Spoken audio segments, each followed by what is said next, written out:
Not at all. Turn it up down here, man.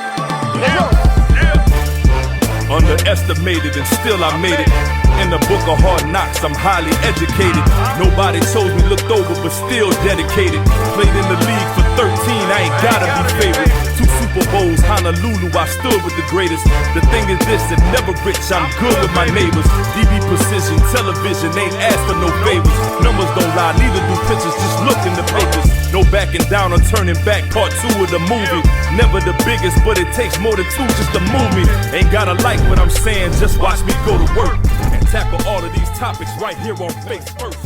Well, welcome to Face First. This is the first time in a long time that we were actually in the studio. I had a cool summer of getting different guests and moving around, and I was training people, and I was doing MMA, and there was all these other things that were going on, and I didn't really necessarily get an opportunity to get in here and just share some thoughts with you, because that's truly why this thing started. And so I started thinking about what I was going to talk about, and I actually told a story this week about my homeboy Dookie. And I know people are going to laugh because his name was Dookie, but when I was 10, I met him. And the reason that we met was because we were playing baseball at this playground. It's called Park Playground. And, you know, I know people are like, oh, you always make everything race, but we were one of the very few black kids that were really good in baseball. And I remember, like, Dookie was really big. And so I was the 10-year-old. He was a 12-year-old. And he was killing. Like, his team would always win. He would pitch. We didn't have fences on the field, and we'd sometimes play at the same time. There was at least twice a game he'd hit a baseball, and it would end up on our field. And I just remember, like, parents saying he was too old and all of these things. And, shoot, I thought he was too old, too. I mean, at that point, that was little RC. Little RC probably wasn't even 5 foot, 85 pounds. So to see a dude like this big, this athletic, and be able to do all those things, it was this super cool thing to me. So I kind of admired him. And then I remember when we got to high school, we both went to Shaw. He was 2 years ahead of me. And so, you know, we're at Shaw, and he played center. He started at guard 1 year, and then he played center. And I was like, oh my goodness, like, he was just so athletic, and he could, the way he moved. But his name was Dookie because he had this huge booty. And you know moms, man, like, moms give you these embarrassing nicknames. And, you know, so when he committed to LSU along with my homeboy Jamal Pack. And I was like, oh, okay, like, this is a thing. You know, we had another guy the year before go to LSU. And so I ended up, when I was on my visit, Dookie was my host. And so I'm here for an entire year. It's the next spring. And, you know, at the time, he had a child, and he lived in marriage housing. And I was living in Broussard Hall, which is the dorm that they put all the freshman football players in. And so he's hanging out, which he never does. And at this point in life, I was only 18 because I came to school, I was 17. My birthday's in October, so I'm 18. So everybody's outside drinking daiquiris. Some kind of way, I made it through my entire first year of college and never had a drink. Like, I never had alcohol, which is actually impressive. I know to some people in other states and in other cities and in other places, you're going to say, well, you were 18, you weren't supposed to be drinking anyway. Well, y'all dummies ain't grow up in Louisiana. When you grow up in a place where you could drive through and get an alcoholic beverage, and they just tell you don't put the straw in it, sometimes you put the straw in it. So every now and then, you might drink and drive. But if you drink at a red light, is it truly drinking and driving if you're stopped? So Dookie's outside, man, and we're just talking. You know, he's having a daiquiri. And then while having this daiquiri, he's like, RC, like, is everything good with you? And I was like, yeah, man, I'm cool. And he's like, nobody messing with you. The coaches are good. All the players, I was like, dog, like, what is your problem? Like, why are you being so weird? You know, and we go on, we have a good night. And remember, he never hangs out, right? He lives in the marriage housing. He already has a child. Like, he's different than we were. And so the next day is spring practice. We go to spring practice, and they cancel practice. Like any other 18-year-old in the world who practices in the place where the humidity is 100 degrees, you cancel practice. I am excited. So we go into the meeting, and Coach Kelly walks in. He was the wide receiver coach, and Coach Kelly's crying. Then a couple of other coaches walk in, and you can see that it's been a long day, and their eyes are red. Then Jerry DiNardo gets in front of the room. And what happens is when you don't have practice and when you sit in a meeting room, you aren't actually looking around to see who is in there. But Dookie wasn't there. I didn't know that yet. Right? So Coach DiNardo comes up, and before he could tell us why practice is canceled, or before he tells us that practice is canceled. Obviously, we all know, but we all wanted to know why. And so then we find out why. Then the words come out. Nashel Menard shot himself on the levee last night. Now, I tell this story last week because I'm just talking about certain things in life that shape you or that move you or that help you develop whatever sense it is you had. But it made me think, though, that I didn't know why. His sister at the funeral is screaming at him. She's pissed off with him. She's mad. And I don't understand this because I'm like, well, we're all mourning, right? We're sad. But she's mad because she can't ask him the questions to give her the answers that she needs to let him go. And so I'm keep trying to figure out why, right? Somebody who I'd known since he was 12, who'd always loved sports, who had always been good at sports, finally getting this opportunity to play at LSU, to have everything that you've ever wanted at your fingertips, and then to make a decision like that didn't make sense to me. But he was asking for me to ask him why the day before. He knew nobody wasn't messing with me, right? He knew that I was going to play a ton as a redshirt freshman. He knew that people liked me. He knew I wasn't having any issues. But instead, 18-year-old me is being like, hey, bro, like, you got a fiance or you're about to be married and you got a kid and you're finally hanging out with us. Won't you watch some of these girls walk up from Graham? Because that's what I was out in front of Broussard doing. Right? And so all I could worry about at that time, right, was what girl I was going to get an opportunity to talk to. How was I going to keep my 3.0 so I didn't have to go to study hall the next year? And how many snaps I was going to get. That was it. Like I was so busy trying to pull myself up that I didn't have the time to reach out. But he was sitting there because he needed that. He was sitting there because he needed that conversation. And so now you fast forward to the things that you should have learned from that. At that point, I should have learned that like people have issues, right? Like at that point, I should have known that it doesn't, like you're not always going to be okay. But I didn't, right? Because I grew up in a house where all my dad ever did was work. I grew up in a house where all my mom ever did was pray. So like having problems and having to deal with those things, you just didn't, right? You prayed it away or you worked it away. And that was it.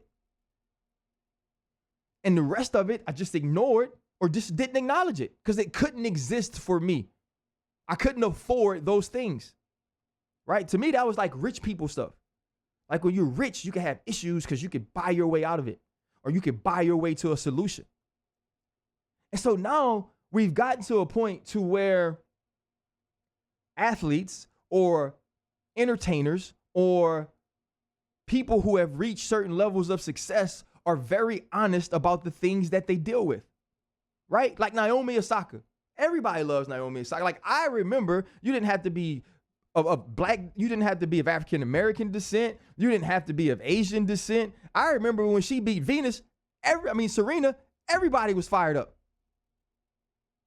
It was like, they got a new one. There's a new star. And she was beautiful, and she was smart, and she was engaging. She goes on to win 4 Grand Slams. But then she withdraws from the French Open. And it's different rhetoric on different sides, right? There are people on one side that are like, you know, this is awesome. She's taking care of herself. Then there are people on the other side of like, what issues can you have? What anxiety can you have? You have all this money. You have all this success. You have all of these things. What you tripping about? And then you even fast forward that, right? You go later on in the summer and then the SI shoot comes out. She's on the cover of Sports Illustrated. She's doing these things. And then you hear the people again. Oh, well, if you're going through so many issues, then why are you on the cover of Sports Illustrated? And now she has to explain that. We get into the Olympics, right? And it's like this great time in the Olympics, right? Simone Biles goes to the Olympic trials and she has like goats and stuff on her leotard. Because she truly is like the best we've ever seen. Right? Somebody with 7, right? With 7 Olympic medals. Like, you know who she is. Like, you know she's the one. Then you get to the Olympics and you hear she's withdrawing from team competition. And when I hear that, I'm sitting at my house saying to myself, God, please don't let her compete individually. Not because I don't want to see her, not because I don't want to see her get through whatever that is, whatever she was dealing with, deal with that adversity, come out of the other side of it and spank folks from other countries. Not that I don't want to see that, right? But because I know how evil and mean people are. And remember again, I don't understand these things, but I know how to shut the hell up, right? I know how to let people deal with whatever they're dealing with. I know that that ain't me, right? I know that my mind doesn't have to be in a place where I can run full speed, get off of the vault, do triple double flips, not know where I'm going to land and not have my mind right. I ain't got to deal with that. I ain't jumping on a trampoline. I already told y'all, I went swimming in the cave and I dang near died. You think I'm finna be flipping? But that was what she had to deal with. So she needed to take the time away to deal with it. But then you hear people again with the bull crap. What are you dealing with? Not to mention on top of what these girls had to go through in the Nasser situation. But we don't think about this. We think about where they are now. We think about their accomplishments. We think about their successes and we say, you know what? You shouldn't have problems. You shouldn't have issues. What the hell is wrong with you? And then now there are people on the other side. Don't get me wrong. And I know the world's never going to be 100%. This is not how it works, right? The world's never going to be 100%. It's never going to be 100% of humanity that has compassion. There's never going to be 100% of humanity that tries to have sympathy. Obviously, it can't be 100% that has empathy. But sometimes you wish it could be 100% of us that would just shut the hell up about stuff we don't know nothing about. Because that's what I do. I support people's opportunity to make their own damn decisions. And if it ain't got nothing to do with you asking me a question about it because that's how I get paid, then I really ain't got a way in. But you know what you got to do? Sometimes when you have a Naomi Osaka or you have a Simone Biles, you got to go get somebody that can say, you know what? I was equally as great. And maybe somebody that can say, but I'm not a woman. Think about Michael Phelps, 28 Olympic medals, right? That he has to come out after 2012. He came out in 2018 and say, you know what? I was depressed. I contemplated suicide. Now listen. I have been on radio shows and talked about the fish man from The Shape of Water, right? If the fish man was an actual human, he'd be Michael Phelps. Dude was built to swim. I'm not saying that he didn't have to put in work. I'm not saying that he didn't have to, he talked about the calories he'd have to eat because of the workouts and the things that he did, but he was built to do that and it showed. The same way Ledecky's built to do what she does in the pool, that dude was built to swim. And swim all kind of freaking ways, right? And from a guy who don't really like swimming, a dude who almost died in an actual life vest, that's amazing to me. So you mean to tell me you're going to dive off this little hard ASS board, flip under the water, come back, and you're going to butterfly it, right? You're going to backstroke it. You're going to freestyle it.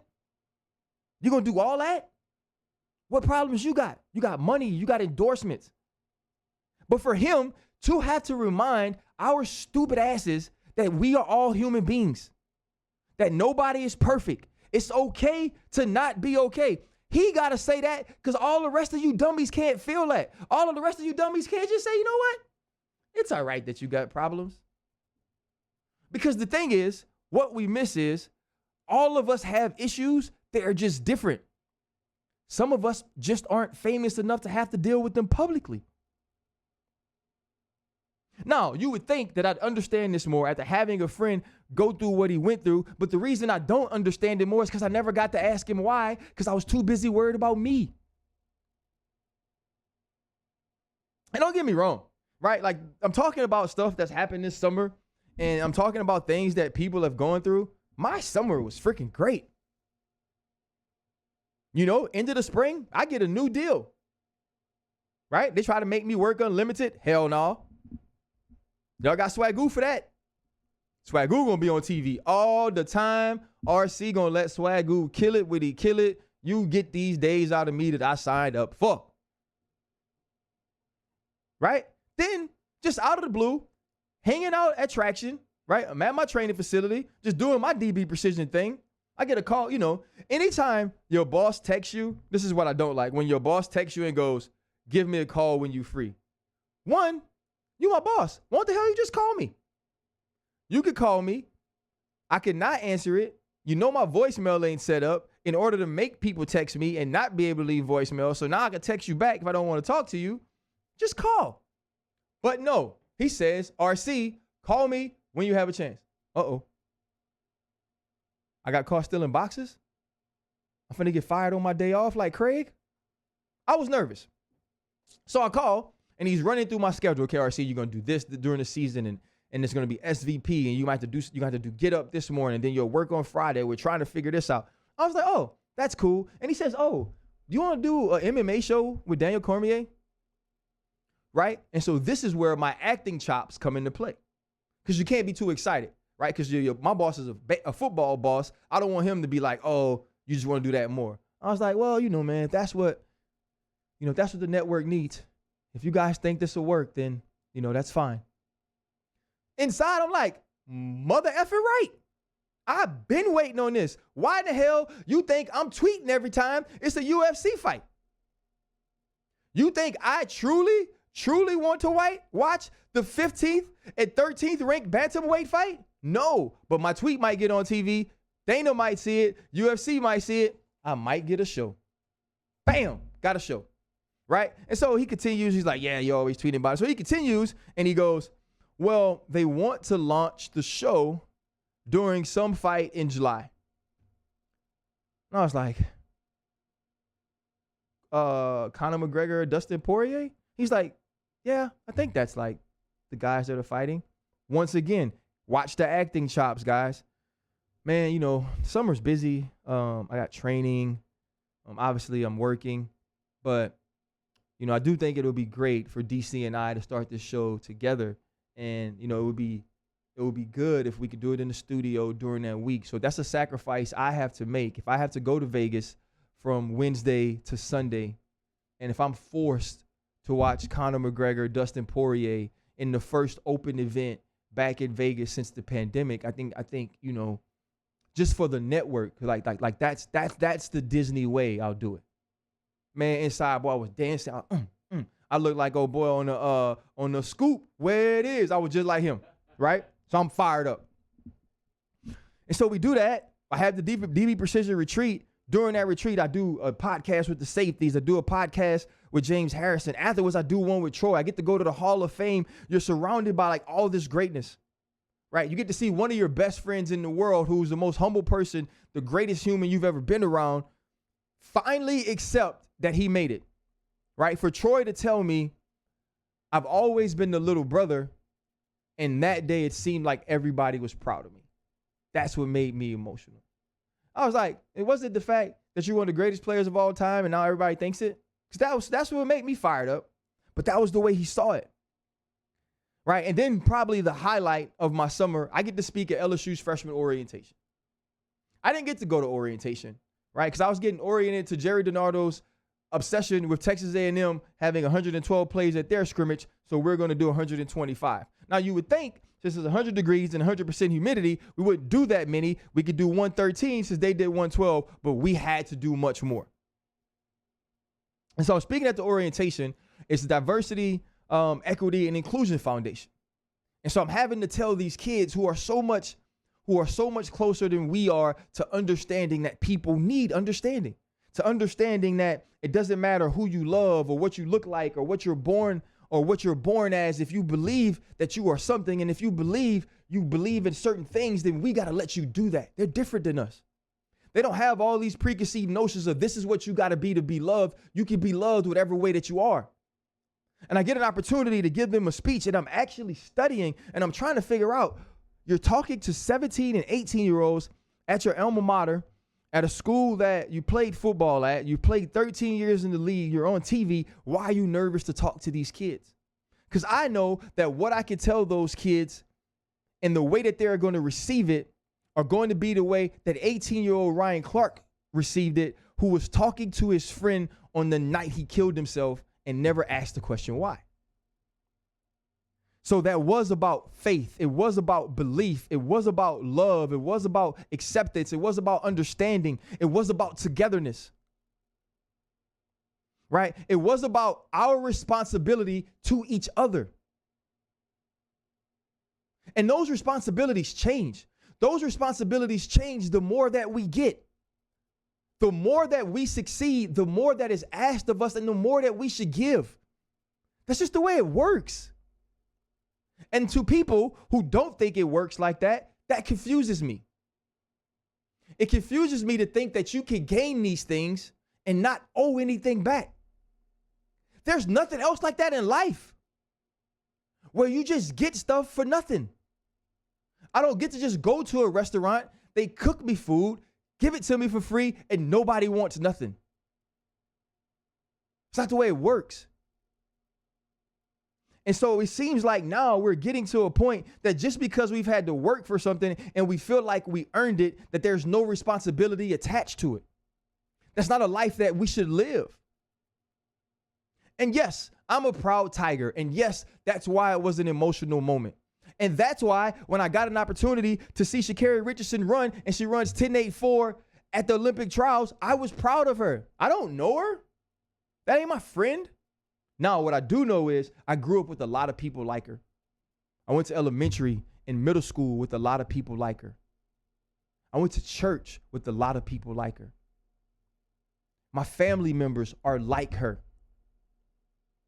Her life, her message, her approach, her attitude, her speech, all of that reminds me of growing up. It don't remind me of my everyday now because my everyday now is different. I'm in a different world. I walk around and do different things. So when she runs 10.84 and she talking that talk, I am fired up. I am big upping her. I am tweeting about it. Right? Then we hear she tests positive for marijuana. Now, I'm going to say this. I don't really smoke weed because I don't know how. I'd like to smoke weed. Smoking weed seems like it relaxes people. I ain't never really had no issue with no weed smoker. All my homeboys that smoke weed, they just eat my food. That's it. They just want to eat my food. I got a lot of food. I got a lot of snacks. I like snacks. My homeboys who smoke weed eat my snacks. That's fine with me. The snacks are there to be eaten. If smoking the weed makes you want to eat my snacks, eat the damn snacks. I'd rather deal with a weed head than a drunk. Now, I'm smart enough to know that Sha'Carri's situation is not just about what marijuana does. It's not that marijuana is a performance enhancement drug that makes her faster. It's about decision making. It's about the decision making of understanding that you can't do that. You can't make that decision at that point. But then when pundits and outsiders and people who don't want to see her succeed for whatever reason start to speak on it, they don't speak on it from the standpoint of understanding that she lost her mother. Understanding that for many people, like Sha'Carri, like I told you, that I grew up with, that is a coping mechanism that relaxes them, that makes them feel comfortable. That's something that is familiar. I'm not saying she shouldn't have done it. I'm not saying it's okay that she did it. What I'm saying is that she did it. She made that decision. The decision making is the issue, but that is not that is not a offense that should get this woman shunned or canceled, right? Or ridiculed in a way to where we have no understanding. We can have understanding for all of these other things. And so the women's 100 is 1, 2, 3 Jamaica. And God bless those women. It was beautiful to see. They were beautiful, strong, powerful women who did exactly what they had to do. Elaine Thompson's hurrah, right? Thompson hurrah. Sally Ann Price, right? Sharika Jackson. And we knew it, right? You knew it in the prelims. They were going to go 1, 2, 3. But now they come to the Prefontaine. And Sha'Carri, for all that she's dealing with, you're on Beats by Dre commercial. You become more of a United States success because of what you're going through.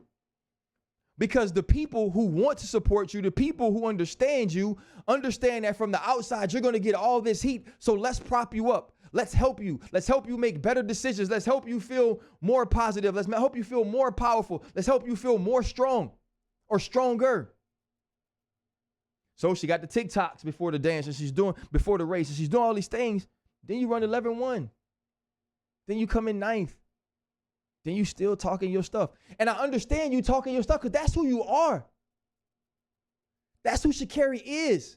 So she's talking her stuff, and then here it comes. Everybody's at her. Everybody's at her. Everybody's at her. And I don't say nothing. Do I think she needs to learn humility? Do I think she needs to understand grace? Do I think she needs someone in her corner that can tell her that perception eventually becomes reality? And when people perceive you a certain way, and then that becomes your reality, now you lose money. Now you lose endorsements. Now you use chances to change your life for the rest of your life and the people around you. You miss chances to build generational wealth, and that's what I want for her. That's what we want for her. But see, I talk. Right? I talk for a living, and I ain't scared to talk. I ain't scared to say things. People point to the fact that I haven't crushed Sha'Carri, but I crushed AB. I didn't crush AB. I held AB stories for years.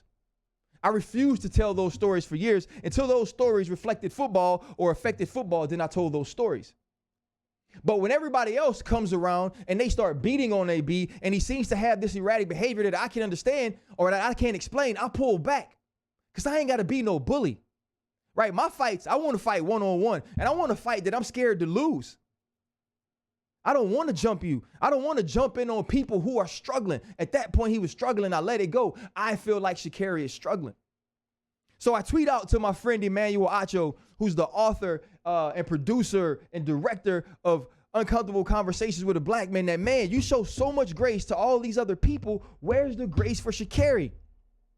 Let me see that. So then his partner, Marcellus Wiley, who I totally don't F with, period, he wants to jump in, and he wants to be funny, and he wants to verbally spar. So I tell him, bro, you're off base. I'm talking to my friend about his platform, a way to use his platform to help this young sister, right, to reach out to her. Not that what she's doing is okay. Go talk about some when you keep it race instead of real. Man, F you. And F race.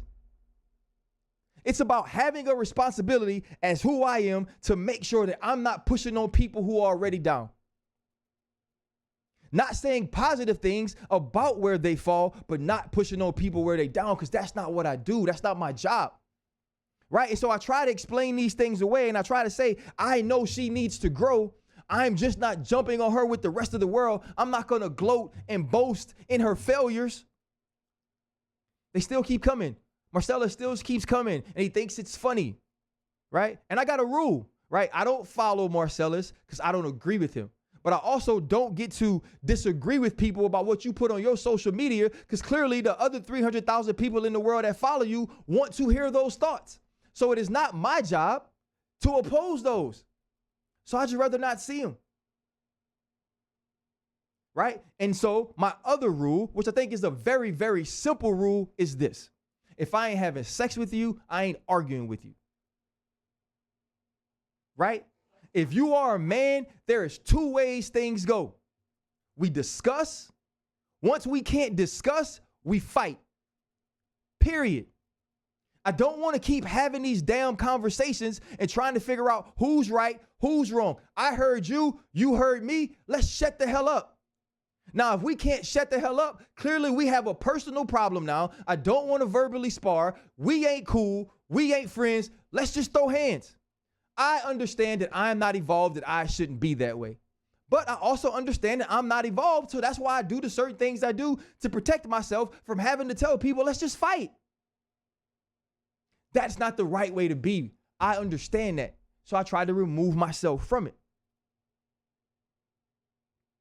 So when you have all these things and all these things combined, it brings me back to what Michael Phelps said.